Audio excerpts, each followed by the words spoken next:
নমস্কার বন্ধুরা, আজ আপনাদের কাছে নিয়ে এসেছি ক্যামেরার একটি সেটিংস নিয়ে, যেটি দেখতেই পাচ্ছেন।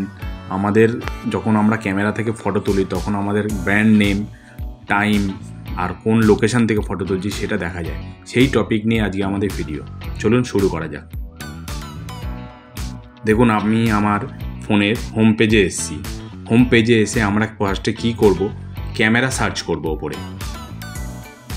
দেখে নিন, ফার্স্টে লিখে আমরা ক্যামেরা, তারপর ক্যামেরাতে আমরা ভেতরে ঢুকবো। ক্যামেরার সেটিংসে, ক্যামেরার সেটিংস অপশানটিতে আপনাদের যেতে হবে। দেখে নিন, এটি হচ্ছে ক্যামেরার সেটিংস অপশান। এই অপশানে গিয়ে আপনারা ফার্স্ট কী করবেন, ক্লিক করবেন। অপশানটি ক্লিক করার পর এরকম আপনাদের পেজ আসবে। এই পেজে আপনি দেখতেই পারবেন অনেক সেটিংস আছে, যেখানে লেখা থাকবে কাস্টমাইজ ওয়াটারমার্ক। কাস্টমাইজ ওয়াটারমার্কসে আপনাদের ক্লিক করতে হবে। কাস্টমাইজ ওয়াটারমার্কসে আপনি যখন ক্লিক করবেন, ক্লিক করার সঙ্গে সঙ্গে এরকম একটা পেজ আসবে। এরকম যখন পেজ আসবে, আপনি ফার্স্ট দেখতে পারবেন টাইম ওয়াটারমার্ক। টাইম ওয়াটারমার্কটা ক্লিক করার পর আমরা সেকেন্ড অপশান দেখব সিটি ওয়াটারমার্ক। সিটি ওয়াটারমার্কটা আমরা ক্লিক যখন করব, এরকম একটা নোটিফিকেশান উঠবে আমাদের, সেটি দেখতে পাচ্ছেন, সিটি ওয়াটারমার্ক। এরপরে আছে আমাদের brand watermark. Brand watermark click করব।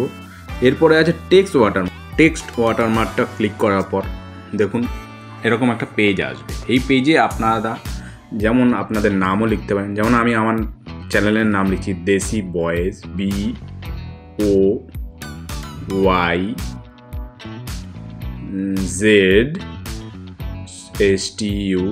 BOYZSTUDIO, যে দেশি বয়েজ স্টুডিও। আপনারা চাইলে এখানে ইমোজিও সেট করতে পারেন, আমি সেট করছি না, দেখতে পাচ্ছেন। এবার দেখুন, চলে আসবো আমরা আমাদের সবকটা অপশানে। দেখতেই পাচ্ছেন time watermark, city watermark, brand watermark, সবকটা অপশান অন করে দিলাম। দেখুন, ধন্যবাদ আপনাদের সবাইকে আমার ভিডিওটি দেখার জন্য। নমস্কার।